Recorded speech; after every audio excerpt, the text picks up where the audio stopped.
Oi, gente, tudo bem? Seja muito bem-vindo a este canal. Meu nome é Karine Passos, sou advogada, atuante na área trabalhista e também previdenciária. E hoje aqui o formato do vídeo vai ser um pouquinho diferente, porque eu vou compartilhar aqui com vocês um vídeo que eu postei no meu IGTV lá no Instagram, falando como se deve analisar um laudo médico pericial judiciário previdenciário. Eu dei algumas dicas, eu vou dar aqui algumas dicas para vocês de como analisar um laudo médico pericial judicial previdenciário. Eu espero que vocês gostem dessas dicas. Então vamos lá. Primeiro, você sempre tem que ter papel e caneta na mão. Por quê? Você vai ter que anotar alguns dados importantes. Isso se usa não só para análise de laudo pericial, como também quando você vai analisar uma proposta de acordo, quando você vai analisar uma planilha de cálculo num processo previdenciário. Eu tenho mania de sempre ter rascunho perto, porque eu vou também ser ecológica, né, gente? Convenhamos.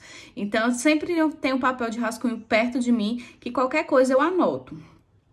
Segundo, você, quando vai analisar o laudo médico pericial judicial, tem que abrir alguns documentos para tirar justamente essas informações importantes. Quais são os documentos? Você vai abrir a petição inicial para você pegar nome do cliente, qual que é a profissão do cliente, qual foi a DER, que é a data de entrada do requerimento, ou a DCB, data de cessação do benefício. Vai também anotar quais são as doenças desse cliente. Você vai abrir também o RG ou o CPF do cliente para saber a idade dele. Vai abrir o comprovante de residência desse cliente para saber onde ele mora. Também é importante você abrir a carteira de trabalho, caso na inicial não tenha a profissão do cliente. Abrir a contestação do INSS, o processo administrativo. Se o cliente teve outros benefícios, abrir também documentos referentes a esses outros benefícios, documentos médicos anexados junto com a inicial, CNIS do cliente para saber por quanto tempo ele teve afastado, ou se ele recebeu benefícios anteriores e por quanto tempo ele ficou afastado por esses outros benefícios. E também o mais importante, o laudo médico pericial, que você vai analisar. Depois de você abrir esses documentos, você vai anotar no rascunho que você separou, em primeiro lugar, algumas informações que são muito importantes. Quais são elas? Você vai anotar, como eu já disse, o ADER ou ADCB, anotar a idade do cliente, o grau de instrução desse cliente, se ele é analfabeto, se ele possui primeiro grau completo, incompleto, se possui ensino superior, vai anotar o grau de escolaridade desse cliente. Fora isso, você também vai ter que anotar as patologias, as doenças desse cliente, qual que é a profissão do cliente. Vai anotar também a data da perícia, da realização do exame médico pericial judicial. Se esse cliente teve outros benefícios pelas mesmas doenças que ele está requerendo no processo judicial.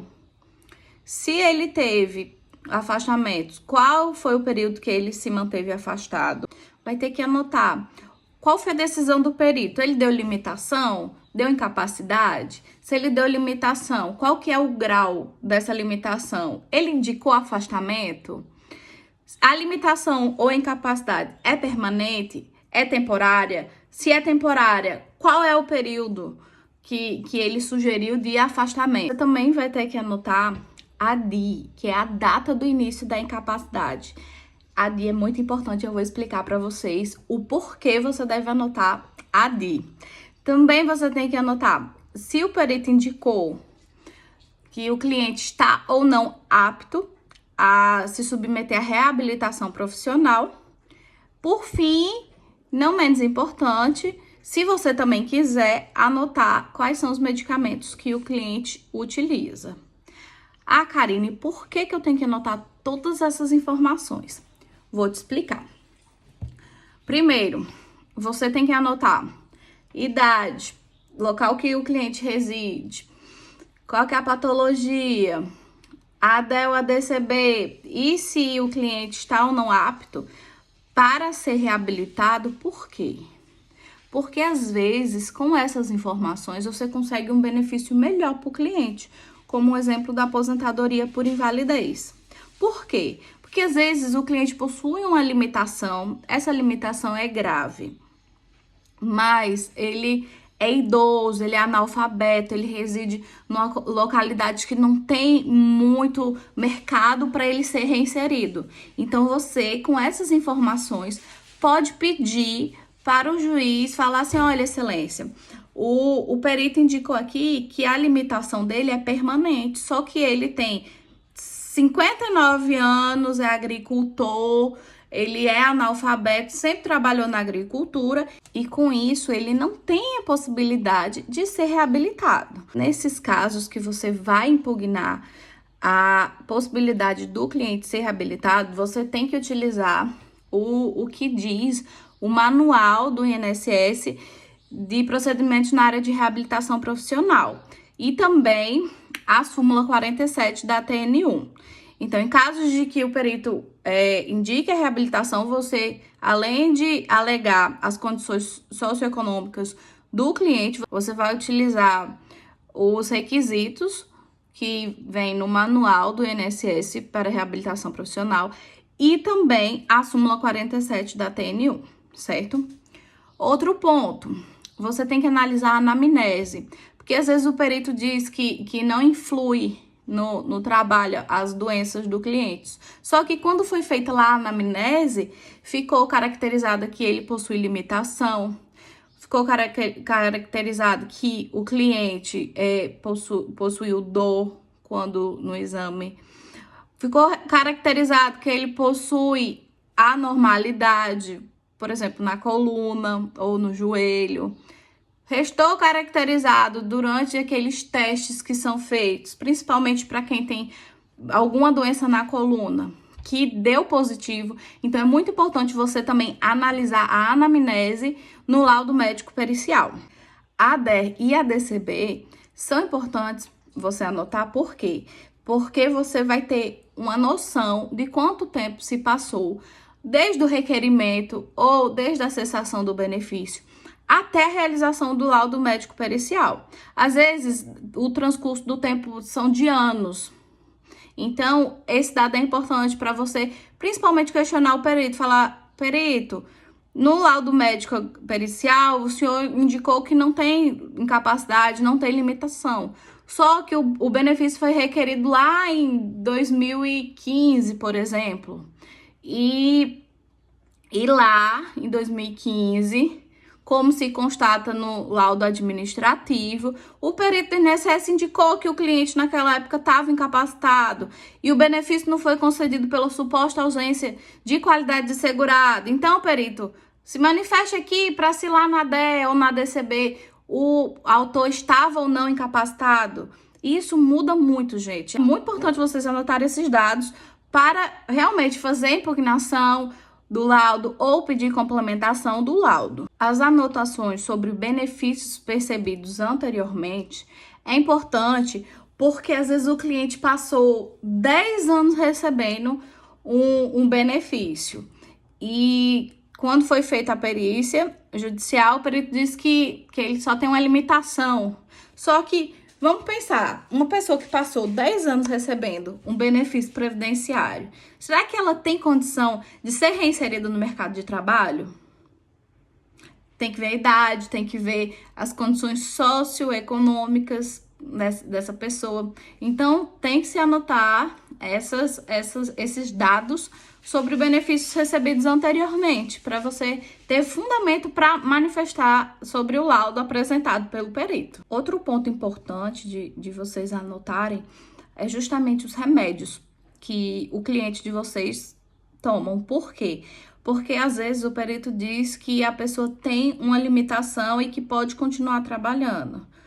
Só que, peraí, o cliente toma determinados remédios. Então, você vai procurar no Google quais são os efeitos colaterais dessas medicações que seu cliente toma. Você procurando, você vê, ele pode ter desmaio, pode ter perda de memória, outros efeitos colaterais. Então, você vai colocar no laudo, falar, juiz, intima aí o perito, para ele se manifestar, porque ele disse que o meu cliente pode voltar a trabalhar. Só que o remédio que ele toma causa esses efeitos aqui. Será que se ele voltar a trabalhar, ele não vai estar colocando em risco a vida dele ou de terceiros por causa desses efeitos colaterais? E às vezes o perito diz, não, realmente, ele não pode voltar a trabalhar, entendeu? São pontos que você tem que observar para buscar o direito do seu cliente. E por fim, e não menos importante, essa dica é para quem trabalha muito com segurado portador de HIV. A TNU tem uma súmula, a súmula 78, que diz que para quem é portador de HIV, a incapacidade ou a limitação tem que ser observada no sentido mais amplo. E geralmente, quando alguém vai solicitar um benefício, um auxílio-doença, restabelecimento e aposentadoria por invalidez, portador de HIV, os peritos tendem a indicar que ele possui apenas uma limitação e que pode retornar para o mercado de trabalho ou para o seu trabalho habitual. Só que acontece, determinadas pessoas residem numa cidade pequena, onde praticamente todo mundo sabe que ele é portador de HIV. E com isso não vai querer dar um emprego para essa pessoa. Porque ele vai ser readaptado ou voltar para um mercado onde ele possui HIV. Onde as pessoas não vão querer dar oportunidade para ele trabalhar justamente pelo estigma social. Então, nesses casos, é muito importante vocês citarem essa súmula da TNU, a súmula 78, e também pedir a realização de audiência. Por quê? Porque vocês podem levar testemunhas que conhecem a situação do cliente de vocês e elas vão falar, não, lá na cidade praticamente todo mundo conhece o fulaninho. É muito difícil arranjar emprego, porque tem todo mundo medo de pegar AIDS. Então, esses pontos também, esse ponto principalmente para portadores de HIV, é importante para você bater em cima, porque tem que ser analisada a incapacidade ou a limitação de um ponto mais amplo. Além de anotar todas essas informações que eu expliquei para vocês, vocês também devem observar se as doenças que o cliente de vocês possui, elas se enquadram no artigo 151 da Lei 8.213. Por quê? Porque algumas doenças, elas dispensam a carência. Eu vou explicar em outro vídeo aqui o que é carência, porque que tem que contribuir, etc. Para as pessoas que não sabem, mas você que está me assistindo, é advogado, atuante da área previdenciária, você sabe muito bem o que é carência. Então, você deve analisar se as doenças que o seu cliente possui, elas estão enquadradas, inseridas nesse rol que dispensa a carência. Fora isso, é muito importante analisar se a doença do seu cliente, ela é advinda de um acidente. Pode ser um acidente de trabalho ou de qualquer natureza. Só que, se for acidente de trabalho, o processo vai ter que correr na justiça comum. Se for um acidente de qualquer natureza, vai correr na justiça federal, certo? Tem essa diferença. Por que isso é importante? Porque o seu cliente, caso o perito indique que há apenas uma limitação, que não influi, que ele pode voltar a trabalhar, uma limitação leve, você pode solicitar a complementação do laudo para que o perito responda aqueles quesitos de auxílio-acidente, porque aí uma improcedência pode se tornar em uma concessão de auxílio-acidente para o seu cliente. Também vocês têm que analisar se o perito, ele realmente analisou todas as doenças do segurado. Porque às vezes o segurado tem 5 doenças, o perito analisou só uma. Então, você tem que impugnar, pedir para ele analisar também essas outras patologias do seu cliente. E por fim, não menos importante, é importante sempre você ou impugnar o laudo ou pedir a complementação do laudo, porque às vezes uma improcedência pode virar em uma procedência, mesmo que parcial. Tá certo, pessoal? Eu espero que vocês tenham gostado do vídeo de hoje, dessas dicas de como eu analiso um laudo médico, pericial, judicial, previdenciário.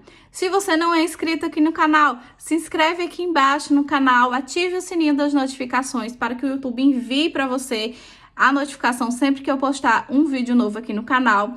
Curte esse vídeo para que o YouTube também entenda que esse conteúdo é relevante e possa distribuir para outras pessoas. E caso você queira, me siga nas minhas redes sociais. Eu sempre deixo aqui na descrição do vídeo e lá tem outras dicas diferentes das que eu posto daqui, tá bom? Eu espero você no próximo vídeo.